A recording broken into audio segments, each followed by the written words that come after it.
ময়নামতি গ্রামের ঘন জঙ্গলে ছিল একটি দিঘি, তালডোবা দিঘি। সেই গ্রামের সকল মানুষেরা এই দিঘিতেই নাইতে যেত ও মাছ ধরত।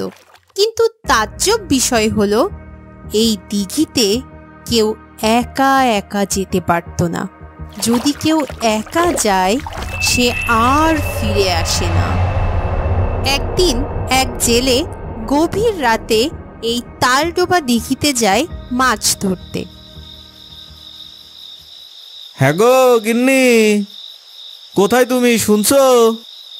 আরে শুনছি, কি হয়েছে সেটা বলো।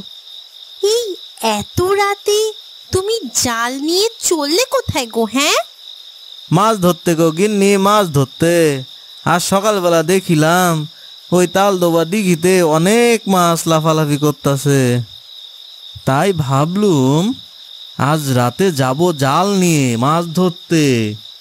রাত্রে জাল নিয়ে গেলে বেশ অনেক মাছ পাওয়া যাবে ক্ষণ, বুঝলে গিন্নি? তা না হয় বুঝলুম, তা তুমি কি একা একা এত রাতে মাছ ধরতে বেরোচ্ছ? আমার তো বিষয়টা সুবিধার ঠেকছে না গো। আমার আমার খুব ভয় ডর করছে গো। শুনেছি ওই তালডোবা দিঘিটা ভালো নয়। ওই দিঘিতে নাকি অভিশপ্ত এক শিকল টানা বুড়ি থাকে। ছোট থাকতে নানি দাদিদের কাছ থেকে বারংবার আমি শুনেছি। তোমার যেতে হবে না গো। আমার আমার খুব ভয় ডর করছে। এই এত রাতে জাল টাল নিয়ে কোথায় যাওয়া হবি নে, এই আমি বলে দিলুম।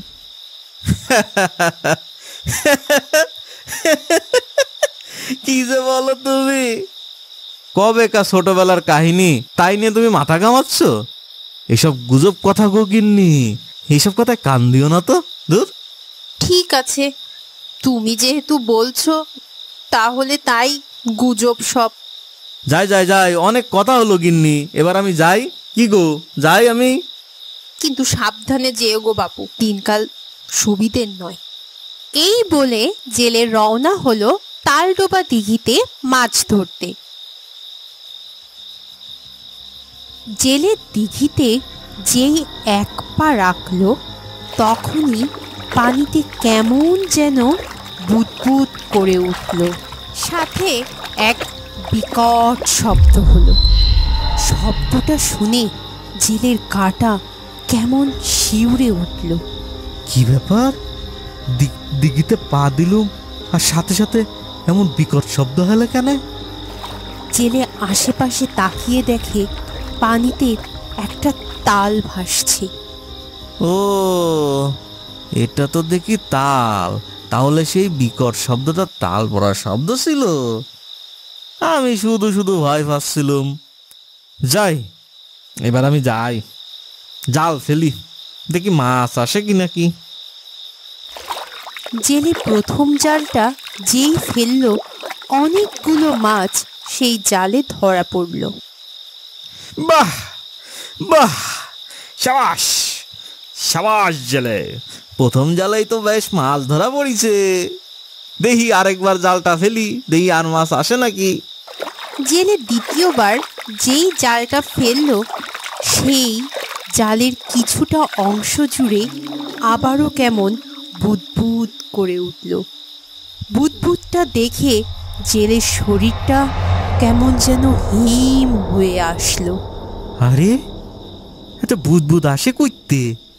কিছুক্ষণ পরে জেলে দেখে সেখান থেকে মাছ লাফালাফি করছে। ও, এত মাছ লাফালাফি করছে! ঠান্ডা জলে তো মাছ এমন বুদবুদ কাটবেই। এই বলে জেলে যখন তার জালটা টানে, তখন তার মনে হতে থাকে জালটা নিচ থেকে কেউ টান দিয়ে ধরছে। তারপরও জালটা আবারও স্বাভাবিক হয়। জেলে জালটা যখন টেনে উঠায়, এই তো জালে বোধহয় অনেক মাছ ধরা পড়িছে, অনেক ভারী ভারী লাগছে জালটা। কিন্তু জালটা উঠিয়ে জেলে অবাক হয়ে যায়। ও বাবা গো, এগুলো কি? এগুলো তো দেখি মানুষের হাড়গোড়। ভয়ে জেলের শরীরটা হিম হয়ে ওঠে। জেলে লক্ষ্য করে যে লাল রক্ত উঠছে, টকটকে লাল রক্ত। লাল রক্ত, বাঁচাও। এই বলে জেলে যখন শান সিঁড়ি দিয়ে উপরে উঠতে যায়, তখন তার পা দুটো শিকলবদ্ধ হয়ে যায়, আর জল থেকে উঠে আসে বুড়ির শরীরে আবৃত এক জিন। হাতে তার লম্বা শিকল, চুলগুলো তার সাদা, চোখ দুটো যেন অগ্নি জোয়ার ভাটার মতো লাল টুকটুকে। এই সেই শিকল টানা বুড়ি। ও গিন্নি, তুমি কি তাহলে ঠিকই বলেছিলা? এই সেই শিকল টানা বুড়ি। ও মা গো মা, বাঁচাও আমারে, বাঁচাও। কিছুক্ষণের মধ্যে জেলের হাত পা শিকলবদ্ধ করে টেনে নিয়ে যায় জলের তলদেশে। পরের দিন সকালে এ কি হলো কি লোকটার? হ্যাঁ, রাত গড়িয়ে সকাল হতে গেল, এখনো তার কোনো খোঁজ পাইতাছি না। মাছ ধরতে গিয়ে কি সে হারিয়ে গেল নাকি? হ্যাঁ, যাই, আমার মনের মধ্যে কেমন জানি আনসান আনসান করতিছে। সেই প্রথমতেই আমি তারে মারবার মানা করিলাম, তা যাওয়া লাগবি না, তাও জাল নিয়ে চলে গেল মাছ ধরতে। যাই, আমি যে একটু খুঁজে দেখে আসি তারে কোথাও পাওয়া যায় কিনা।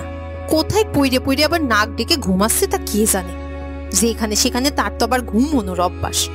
এই বলে জেলের গিন্নি তাকে খুঁজতে বের হয়, কিন্তু সব জায়গায় খোঁজার পরও তাকে সে কোথাও পায় না। কোথায় যে গেল লোকটা, হারা জায়গায় খুঁজেও তারে কোনো জায়গায় পাইতাছি না। যাই, দিঘিতে যেই একবার আশেপাশে তাকিয়ে দেখে আসি গে। যাই, সব জায়গায় খোঁজার পর সে বাধ্য হয়ে দিঘিতে যেয়ে আশেপাশে তাকিয়ে দেখে সেখানে কেউ নেই। সে দিঘির দিকে অপলক দৃষ্টিতে তাকিয়ে থাকে। কিছুক্ষণ পরে সে দেখতে পায় দিঘির জল থেকে একটা মরা দেহ ভেসে উঠছে। তার শরীর দেখে মনে হচ্ছে কে যেন তার শরীর থেকে মাংস ছিঁড়ে ছিঁড়ে খেয়েছে। জেলের গিন্নি এটা দেখে ভয়ে আঁতকে ওঠে। কিছুক্ষণের মধ্যে লোকজন জড়সড় হয়ে লাশটি উদ্ধার করে ডাঙায় তোলে। কি হলো গো আমার? তোমাকে আমি বারবার বারণ করেছিলাম যে ওই দিঘিতে মাছ ধরতে যেওনি। ওই দিঘি এক অভিশপ্ত দিঘি, তুমি তাও আমার কোনো কথাই শুনলে না। আমার কথা অগ্রাহ্য করে তুমি চলে গেলে। ও গো, এবার আমার কি হবে গো? আমার কি সর্বনাশ হয়ে গেল।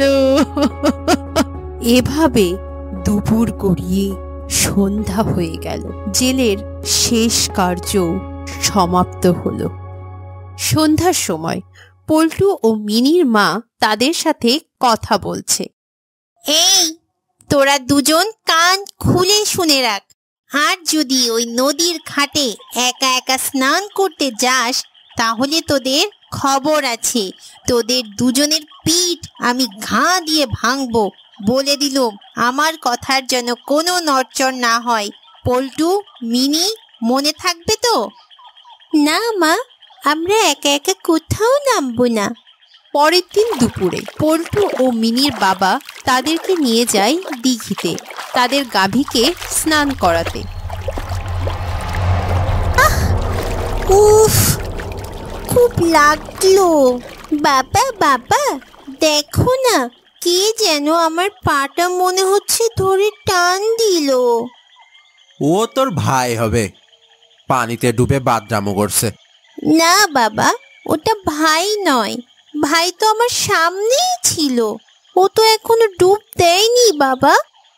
তাহলে হয়তো এই দিঘির জল পরি তোকে পছন্দ করেছে, তাই তোর পা ধরে টানছে।